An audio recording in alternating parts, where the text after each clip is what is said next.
സിസിലി, നീ അതെന്നോട് പറയണ്ടേ? ഞാൻ എന്നാ പറയണോ? നിങ്ങളുടെ ചെവിക്കകത്ത് എന്താ? എന്നെ കൊണ്ട് കൂടുതലൊന്നും പറയിക്കണ്ട.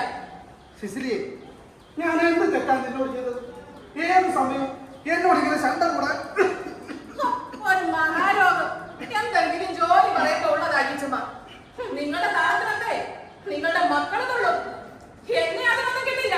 നിന്റെ ആദ്യം നിർത്തടി. അവനൊരു പാവമായതുകൊണ്ടല്ലേ നീ എപ്പോഴും അവന്റെ പുറത്തോട്ട് കയറുന്നത്. ഓ, സപ്പോർട്ട് ചെയ്യാനായി തള്ള ഇറങ്ങിയല്ലോ. നിങ്ങൾ ഒരു കാര്യം ചെയ്യും, മകനെ മടിയിലിരുത്തി പാടി. ഒരു പണിയും ചെയ്യാത്ത മനുഷ്യൻ. നിർത്തടി. അവനൊരു പണിയും ചെയ്യുന്നില്ലല്ലേ? നീ നിന്റെ മക്കളും ഇത്രയും നാൾ കഴിഞ്ഞത് എങ്ങനെയാണ്? അവൻ മക്കളെ പഠിപ്പിച്ചു, നിന്റെ കാര്യങ്ങളെല്ലാം ഭംഗിയായി നോക്കി. അവനിപ്പോ രോഗിയുമായി. കെട്ടിയോടാണെങ്കിലും നന്ദി വേണവഴി നന്ദി. എന്റെ അമ്മ ഒന്ന് നിർത്തുന്നുണ്ടോ? ഇത് പതിവ് നടക്കുന്ന കാര്യമല്ലേ? എന്നാലും എന്നും ഇങ്ങനെ ആട്ടും തുപ്പും കൊണ്ട് എത്ര കാലമാണ്? നാട്ടിലും കൊള്ളത്തില്ല, വീട്ടിലും കൊള്ളത്തില്ല. കഴിവ് കെട്ടവൻ. നിന്റെ ഒപ്പനാണ് കഴിവ് കേട്ടവൻ. സിസിലി, നീ എന്നെ കൊണ്ടൊന്നും എനിക്കില്ലേ? എന്റെ കറിയച്ഛൻ കഴിവ് കെട്ടവനായതുകൊണ്ടാണ് ഈ കുടുംബത്തിൽ കയറി കൊടുക്കുന്നത്, ഭരണം നടത്തുന്നത്. ഓ, എന്റെ അമ്മ ഒന്ന് നിർത്തുന്നുണ്ടോ? ഈ ആവശ്യമില്ലാത്ത കാര്യങ്ങൾ പറഞ്ഞ് ഇവിടെ പ്രശ്നം വരുത്തി വെക്കുന്ന അമ്മ അകത്തു പോകും. നിനക്ക് എങ്ങനെ അടക്കി നിർത്താനല്ലേ കഴിയും? ഞാൻ പോയേക്കാം. അനുഭവിക്കും.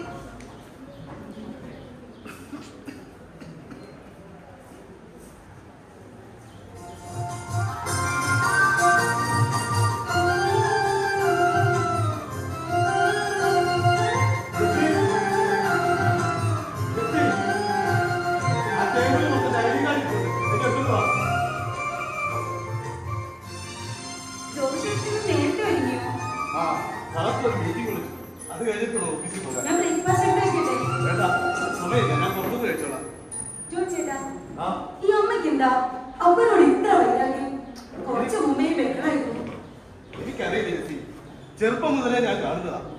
അപ്പനെ ഉൾക്കൊള്ളാൻ അമ്മയ്ക്ക് അങ്ങോട്ട് കഴിയുന്നില്ല.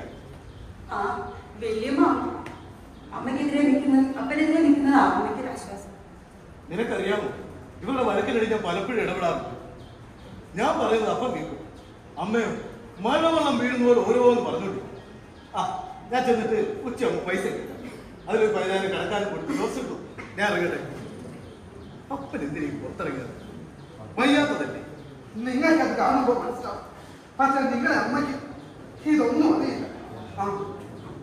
മോൻ പുറപ്പെടുകയാണോ? അതെ അപ്പ. അപ്പന്റെ പ്രശ്നം മരുന്ന് തരുന്ന കാണുന്നുണ്ട്. ഞാൻ വരുമ്പോൾ വായിക്കുന്നില്ല. ഞാൻ ഇറങ്ങട്ടെ. മോനെ ജോബി, എന്താപ്പാ? കഴിഞ്ഞ ദിവസം ഞാനൊരു കാര്യം പറഞ്ഞിരുന്നു. അതിന് നീ മറുപടി ഒന്നും തന്നില്ലല്ലോ. ഞങ്ങൾ വീടും സ്ഥലം വാങ്ങിയത് ഉടനെ ഇവിടുന്ന് മാറാനല്ലപ്പാ. അത് ശരിയല്ല മകനെ. ജീവിതത്തിൽ ഒരു ഇടയിൽ സന്താനങ്ങളൊക്കെ ഉണ്ടാവുമ്പോൾ മറ്റൊരു കൂടുകൂട്ടി അവിടേക്ക് ഒതുങ്ങുന്നതാണ് ഈ കാലഘട്ടത്തിന് ആവശ്യം. അപ്പൻ എന്ത് പറഞ്ഞാലും ഞങ്ങൾ ഉടനെ മാറില്ല. അപ്പാ, ഞങ്ങൾ ഇവിടുന്ന് പോയാൽ അപ്പനോട് സ്വസ്ഥമായി ജീവിക്കാമെന്ന് കരുതുന്നത്. അപ്പന്റെ നേരെയുള്ള അമ്മയുടെ ദ്രോഹം കൂടും. എന്തിനാണ് അപ്പന് ഇത്ര പാവമായി പോയി? ഞങ്ങൾ ഉടനെ മാറി താമസിക്കാൻ ആഗ്രഹിക്കുന്നില്ലപ്പ. മോനൊരു കല്യാണമൊക്കെ കഴിക്കട്ടെ, അവന് ഉത്തരവാദിത്തമൊക്കെ വരട്ടെ, എന്നിട്ട് ആലോചിക്കാപ്പാ. നിങ്ങളുടെ ഇഷ്ടം. ഒരു മനുഷ്യൻ അലിഞ്ഞേരാൻ രണ്ടിനുമേ ഒന്ന് മനസ്സിൽ, മറ്റേത് മണ്ണിൽ. നിന്റെ അമ്മയുടെ സഹോദരന്റെ മനസ്സിൽ ഞാൻ എന്റെ മണ്ണിലലിഞ്ഞേര് മനസ്സിലലിഞ്ഞേ. അപ്പനിങ്ങനെ സങ്കടപ്പെടരുത്, എല്ലാം ശരിയാവും. എല്ലാം ശരിയാവും, എല്ലാം ശരിയാവും. മോനെ ജോബിക്കുട്ടാ, വല്യമ്മച്ചിയുടെ പുഴം വല്ലാതെ ഇരുന്നതാ. എന്നിട്ട് വെല്ലുമിച്ച് എന്നോട് പറഞ്ഞിരുന്നു ഞാൻ വരുമ്പോ വായിക്കുന്നു തരാം. അതൊക്കെ ഇങ്ങോട്ട് ഭയങ്കര പെരുപ്പ. ആ കുഞ്ഞുണ്ണി വൈദ്യയുടെ കയ്യിലുണ്ടായിരുന്നെങ്കിൽ നല്ലതായിരുന്നു. അവിടെ വരെ പോകാൻ വയ്യ, നടക്കണ്ടേ? ജോയിച്ചേടെ വരുമ്പോ വാങ്ങിക്കൊണ്ട് വരും വെല്ലുമിച്ചി. ഇങ്ങനെ പോയാൽ പ്രായമാകുന്നതിന് മുമ്പേ എന്റെ കാലം കഴിയുമെന്നാ തോന്നുന്നത്. ഈ വല്യമിച്ചിക്ക് ഇപ്പോഴും പ്രായമായില്ലേ? അതെങ്ങനെയാടി കൊച്ചെ? മേടം 14 85 തികഞ്ഞതേ ഉള്ളൂ. ആ കുഞ്ഞിനെ പറയാൻ പറ്റണത് എത്രാമത്തെ വയസ്സിലാ?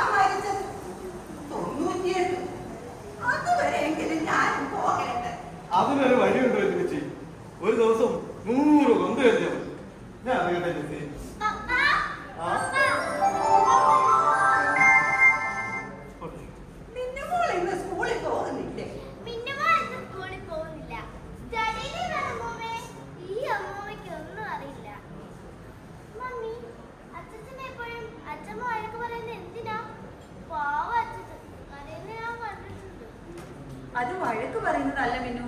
അവര് രണ്ടാളും കാര്യങ്ങളൊക്കെ പറയുന്നതാ. അല്ല, അച്ഛമ്മ നല്ല വഴക്കാ. ഞാൻ കണ്ടിട്ടുണ്ട്. ഞാൻ അച്ഛമ്മയോട് പിണക്കവാ. മതി മതി, വാ നമുക്ക് പഠിക്കാം. നാളെ എക്സാം ഉള്ളതല്ലേ. വാ മോളെ മോളെ. പോയി പഠിക്കേ. അമ്മയല്ലേ പറയുന്നത്. ആ മോളെ. ആ കുഞ്ഞിന് പോലും അറിയാം സിസിലിയുടെ കൊള്ളരുതായ്മ. സിസിലിയെ, എനിക്ക് കഞ്ഞിയോ വെള്ളമോ വല്ലതും ഉണ്ടോ? ഉടനെ ഞാൻ കിട്ടുമോ? തള്ളക്ക് എവിടെ ഇരുന്നാലും കൽപ്പിച്ചാ മതിയല്ലോ. അടുക്കള പെൺമാറ്റത് മൊത്തം ഞാനല്ലേ. നിങ്ങളുടെ കൈക്ക് കുരുവൊന്നും ഇല്ലല്ലോ എന്നെ ഒന്ന് വന്ന് സഹായിക്കാൻ. എടി സിസിലിയെ, ഒരു കൊണ്ടടി കയ്യില്. ദേ, ഈ ജപമാനയുടെ ഗുരുവാ. നീ ഒന്നും തന്നില്ലേലും ഇത് തന്നെയാണ് എന്റെ ബലം. ഒരു ബലക്കാരി. നീ എന്നെ കൊണ്ടൊന്നും പറയക്കല്ലേ. ഒരുപാട് കാര്യങ്ങളുണ്ട്. അതെല്ലാം വിളമ്പിയ കാറ്റടിച്ചു വിട്ട ബലൂൺ പോലെ നീ ഇല്ലാതാകും. എന്താ എന്താ നിങ്ങൾക്ക് പറയാനുള്ളത്? അങ്ങ് പറഞ്ഞു പറയണം. കുറെ നാളായി അമ്മയും മകനും കൂടെ എന്നെ വിലക്കാൻ തുടങ്ങിയിട്ട്. ആ മോനെ, നീ എത്തിയോ? എവിടെയായിരുന്നതാ ഇതുവരെ? ഓ, വെട്ടിത്തിരിഞ്ഞ് നടക്കുന്ന ഈനാമ്പേച്ചി വന്നു. ഹേ, നിന്റെ തള്ളയാണ് മരപ്പെട്ടി. മൂപ്പിളമില്ലാതെ വിളിച്ചു പോകുന്ന നീ ഒരിക്കലും കുടം പിടിക്കത്തില്ലടാ. ഈ തള്ള വാ തുറക്കുന്നതേ കുറ്റം പറയാനാണല്ലോ. അത് നീ അതൊന്ന് ശ്രദ്ധിക്കണ്ടടാ. പ്രായമായ എല്ലാ തള്ളമാരും ഇങ്ങനെയാ. അതെ അതെ, ഈ കുഞ്ഞുറോമേ ആളിച്ചിരി വിശലാ. അല്ല പോട്ടെ, നീ എവിടെയായിരുന്നു ഇതുവരെ? അമ്മേ, പാർട്ടിയുടെ ഒരു മീറ്റിംഗ് കോഴിക്കോട്ടുണ്ടായി. ആ അമ്മയ്ക്ക് ഞാനൊരു സാരി, അമ്മയ്ക്ക് ഏറ്റവും ഇഷ്ടപ്പെട്ട കോഴിക്കോട് അമ്മയും കൊണ്ട്. അതെ, നീ ഇതിനൊന്നും കൊണ്ടുവന്നില്ലേ? ആ ഒരു ലുങ്കി. മോനെ, നീ ഈ 2 ആഴ്ച എവിടെയായിരുന്നു? ഞാൻ പോകുന്ന അമ്മയുടെ അറിയിക്കണമെന്നുണ്ടോ? നീയും എന്റെ മോനല്ലേ? കാണാതെ നിന്നപ്പോ ഇഷ്ടമായില്ലെങ്കിൽ വേണ്ട. നീ ആ ലുങ്കി അങ്ങേർക്ക് അങ്ങ് കൊടുക്കും. അമ്മ കൊടുക്കും, എനിക്ക് പറ്റി. എനിക്ക് വയ്യ, നീ അങ്ങോട്ട് കൊടുക്കും. എന്താ അത്? ഒരു ലുങ്കിയാ എവിടെ?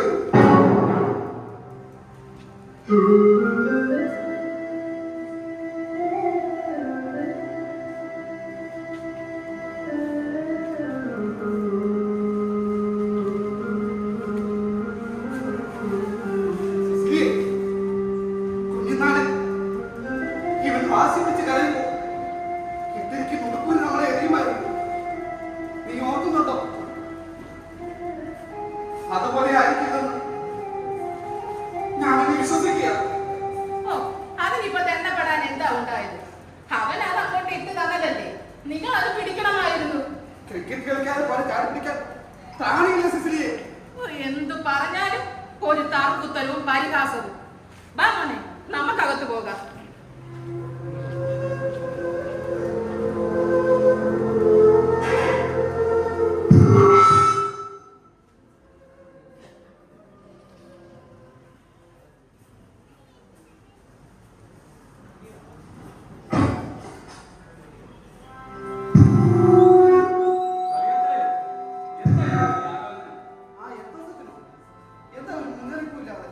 എനിക്കിങ്ങോട്ട് സ്ഥലം മാറ്റം കിട്ടി കഴിഞ്ഞ വെയിൽ ചമ്പക്കുളം പള്ളിയിലേക്ക്. അല്ല, അവിടെ വന്ന ശേഷം ഞാൻ കറിയാച്ചാനെ വിളിച്ചായിരുന്നല്ലോ. അതെ. ഓ, എന്തൊരു ഇഷ്ടം. ഇവിടെ ആരും ഇല്ലേ? മോളെ ജെസി, എന്താപ്പാ? നമ്മുടെ എന്തോസൊക്കെ വന്നിരിക്കുന്നു. കുടിക്കാനെന്തെങ്കിലും എടുക്ക്. ഇതാ ഞാൻ വരുന്നപ്പാ. ആ ജസ്മോളെ, എന്തുണ്ട് വിശേഷം? നല്ല എന്നെ അച്ഛാ. നിങ്ങളുടെ വിവാഹം ഞാൻ ആശീർവദിച്ചത് ഓർക്കുന്നുണ്ടോ? ഓർക്കുന്നുണ്ട് അച്ഛാ. ഇതിലും കൂടി പോയപ്പോ പേരമ്മ ഒന്ന് കണ്ടേക്കാന്ന് വിചാരിച്ചു. ആട്ടെ, പേരമ്മ എവിടെ ഇല്ലേ? വെച്ചിപ്പിച്ച് അകത്ത് മുറിയിലുണ്ട് അച്ഛാ. ഞാൻ വിളിക്കാം. ആരായിരുന്നു? ആ, എൽദോസച്ചും വന്നോ? എത്ര കാലമായി നിന്നെ ഒന്ന് കണ്ടിട്ട്. എന്റെ കെട്ടിയോന്റെ അനിയന്റെ മോനാ. നല്ല മിടുക്കനാ. സ്കൂളിൽ പഠിക്കുന്ന കാലം എല്ലാത്തിനും ഫസ്റ്റ് ആയിരുന്നു. 2 മാസം മുമ്പ് ഞാൻ വിളിച്ചപ്പോ അച്ഛനോട് ഒരു കാര്യം ചോദിച്ചു. അത് കൊണ്ടുവന്നോ അച്ഛൻ? അത് ഞാൻ പിന്നെ മറന്നു. അയ്യോ പേരമ്മ, അത് കാറിലിരിക്കുക. ഞാൻ പോകാൻ തന്നെ എടുത്തു തരാം. ഞാനേ കാലിടാൻ കുറച്ച് പുഴ വിളിക്കാൻ ഇപ്പൊ വരാം. സാധനം മറക്കല്ലേ അച്ഛോ? ഇല്ല ഇല്ല പേരമേ പോവാൻ നേരത്ത് തരാം. ആ ഗോപി, നീ ഇവിടെ ഉണ്ടായിരുന്നു? ഞാനിപ്പോ എത്തിയുള്ളൂ. ആട്ടെ, നീ ഇപ്പൊ എന്ത് ചെയ്തു? എന്ത് ചെയ്യാനാ? രാഷ്ട്രീയം അത് തന്നെ. അപ്പൊ ഞങ്ങൾക്ക് പോയിരിക്കാം. എന്നോട് ചോദിച്ചില്ല മറുപടി ഞാൻ പറഞ്ഞു. എന്തിനാണ് അപ്പനോട് ദേഷ്യപ്പെടുന്നത്? കറിയാച്ചാൻ അനാവശ്യമായി എന്ന് പറഞ്ഞില്ലല്ലോ. മോനെ, ഇടർച്ചയുള്ള കുടുംബങ്ങളെ കർത്താവ് കൈവിടിയും. അവിടെ സമാധാനം ഉണ്ടാകില്ല. രാഷ്ട്രീയത്തിൽ നടന്നാൽ നിന്റെ ഭാവി എങ്ങനെ സുരക്ഷിതമാകും? രാജ്യത്തിന്റെ അഭിവൃദ്ധിയാണ് മൂല്യബോധമില്ലാത്ത നേതാക്കന്മാർ ഭരിക്കുന്ന രാജ്യത്ത് എങ്ങനെ അഭിവൃദ്ധി ഉണ്ടാകാനാണ്? ജനഹൃദയങ്ങളുടെ അവകാശമനുസരിച്ച് പ്രവർത്തിക്കുന്ന പാർട്ടിയാണ് ഞങ്ങൾ. കപട വാഗ്ദാനങ്ങൾ നൽകി അധികാര മന്ദിരത്തിൽ പ്രവേശിച്ച് ജനങ്ങളുടെ അവകാശത്തിൽ ആവോളം തീർന്നു അവരുടെ കണ്ണീരിൽ കൈ കഴുകി ദീപിളക്ക് നടക്കുന്ന നേതാക്കന്മാരെ അറിയോ? എല്ലാവരും പറയുന്നു മതേതരത്വം. ഇവിടെ ക്രിസ്ത്യാനിയുടെ പാട്ട് ഹിന്ദുവിന് പാടാൻ പറ്റില്ല. ഹിന്ദുവിന്റെ മുസൽമാൻ. എന്താണ് ഇവിടെ നടക്കുന്നത്? ലജ്ജാകരം. സ്വാർത്ഥ താല്പര്യമില്ലാതെ ജനങ്ങൾക്ക് വേണ്ടി സ്വന്തം ജീവൻ വൈകർപ്പിച്ച് പ്രവർത്തിച്ച അനേകം നേതാക്കന്മാരുടെ രാജ്യമാണ് ഇന്ത്യ. നമുക്ക് മുട്ടട ലോകം പറയുന്ന ഒരു നേതാവ്, അണികളെ തമ്മിൽ കുട്ടിയെടുപ്പിക്കാത്ത ഒരു നേതാവ്. അവന്റെ പേര് നീ പറയും, ക്രിസ്തു. മതത്തിന്റെ പേര് പറഞ്ഞ് വിശ്വാസ സമൂഹത്തെ ഏകോപിപ്പിച്ച് ഭരണതലങ്ങളെ പ്രതിസന്ധിയിലാക്കുന്ന ഭാഷ ഇപ്പോൾ ഞങ്ങൾക്കല്ലേ? മോനെ നോവി, ഒരു വിശ്വാസ സമൂഹം ഒരു രാജ്യത്ത് വസിക്കുമ്പോൾ അവർക്ക് ലഭിക്കേണ്ട ന്യായമായ അവകാശങ്ങൾ ഭരണതലത്തിൽ തിരസ്കരിക്കപ്പെട്ടാൽ അത് നേടിയെടുക്കേണ്ടത് നമ്മുടെ ആവശ്യമാണ്. മതമേധാവികൾ രാഷ്ട്രീയത്തിൽ ഇടപെടുന്നത് ആ സമൂഹത്തിന്റെ അവകാശം നേടിയെടുക്കാൻ വേണ്ടിയാണ്. മതത്തിന്റെ ആചാരങ്ങൾ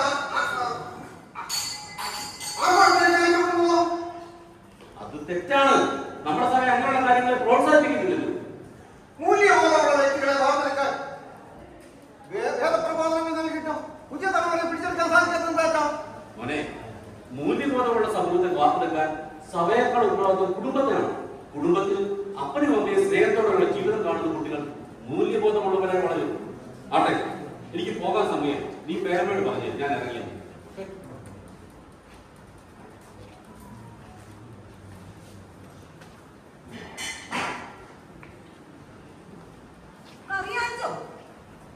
എന്താ അച്ഛൻ പോയല്ലോ. ഓ എന്തോ പറയാനാ? നിന്റെ കെട്ടിയോൾക്ക് ഒരു നേരത്തെ ഭക്ഷണം കൊടുക്കാൻ അവന് ഇതേവരെ കഴിച്ചിട്ടുണ്ടോ? പാവം, അപ്പനും അമ്മയും മരിച്ചു. സഹോദരങ്ങളെല്ലാം അങ്ങ് വിദേശത്താണ്. ബന്ധുക്കളായിട്ട് നമ്മൾ മാത്രമല്ലേ ഉള്ളൂ. അവൾ ഇങ്ങോട്ടൊന്നും എത്തി നോക്കില്ലല്ലോ. എത്തി നോക്കാൻ എന്താ ഇവിടെ? അമ്മയും മകനും കൂടെ എന്റെ കുറ്റം പറഞ്ഞു രസിക്കും. പിന്നെ നിങ്ങൾ മുറിയിൽ നിന്ന് പുറത്തിറങ്ങുന്നത് എന്റെ കുറ്റം പറയാനും തിന്നാനും മാത്രമല്ലേ? അതെ, എനിക്കതിന് അവകാശമുണ്ടടി. സംസാരിക്കണം. ഇതെന്റെ പെറ്റമ്മേ. മാന്യതയില്ലാത്തത് എനിക്കാണോ? പറ, നിങ്ങൾ പറ. എന്ത് മാന്യതയാണ് നിനക്കുള്ളത്? നീ എന്റെ കറിയാച്ചനെ ചതച്ചില്ലടി. എന്താ പറഞ്ഞേ? എന്താ നിങ്ങൾ പറഞ്ഞേ? ഞാൻ പറയുമ്പടി 2 മാസം പ്രായമുള്ള കുഞ്ഞിനെ വയറ്റിലിട്ടോണ്ടല്ലേ നീ എന്റെ കറിയാച്ചന്റെ ജീവിതത്തിലേക്ക് വന്നത്? അനാവശ്യം പറഞ്ഞാണല്ലോ എന്റെ നാളെ പിഴുതെടുക്കും. അമ്മേ, ഈ കാര്യങ്ങളൊക്കെ ഇവിടെ എന്താ ഉണ്ടായത്? അതെടി, ജ്യോതി കറിയാച്ചന്റെ മകനാണോടി? കറിയാച്ച അവിടെ കാണിച്ചു തരാം.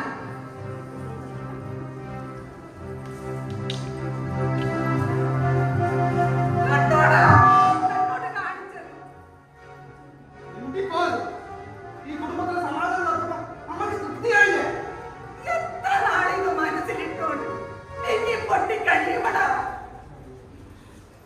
അമ്മേ, വേണ്ട, ചെയ്യില്ലമ്മേ. അപ്പാ, ഓടിയോ. ഈ അമ്മ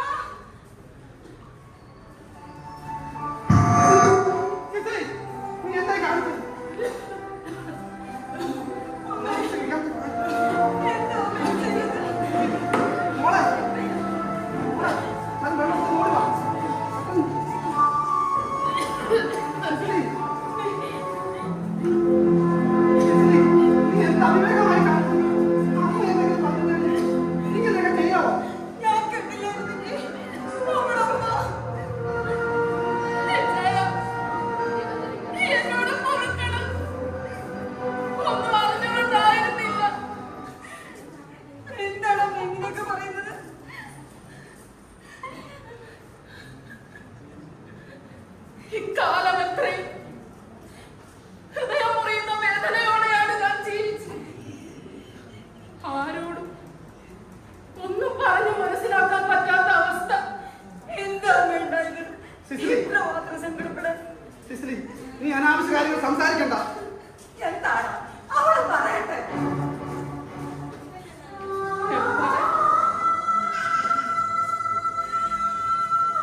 ഒരു കടൽ തീരം അടിച്ചുയരുന്ന ജീവിതകഥയുമായി ജീവിതം മുന്നോട്ട് പോകാൻ തുടങ്ങി വർഷങ്ങളായി. ഇന്നെല്ലാം സാധ്യമാകണം. ഞാൻ പറയാം. എല്ലാം ഞാൻ പറയാം. എല്ലാം ഞാൻ പറയാം. വേണ്ട, എല്ലാം വ്യക്തമായി. ഞാൻ പട്ടം സ്വീകരിച്ച് കുറുമ്പനാടപ്പള്ളി സഹകാലത്തിനെ ചാർജെടുത്ത കാലം. അന്ന് ഒരു ദിവസം 11 മണിയോടടുത്ത് എന്റെ വാതിലിന്റെ ബെല്ലിച്ചു വെച്ചു. ഞാൻ വാതിൽ തുറന്ന് നോക്കുമ്പോൾ നിറഞ്ഞ കണ്ണുകളോടെ നിൽക്കുന്ന സിസിലി. ഇവരുടെ വിവാഹങ്ങളുടെ സമയമായിരുന്നു.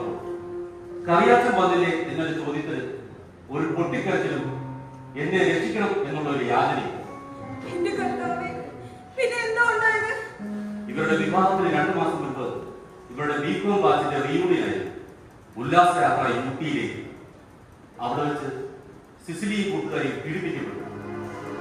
മധുരപാനീയം ഗാഠനിദ്രയ്ക്ക് വഴിയൊരുക്കി.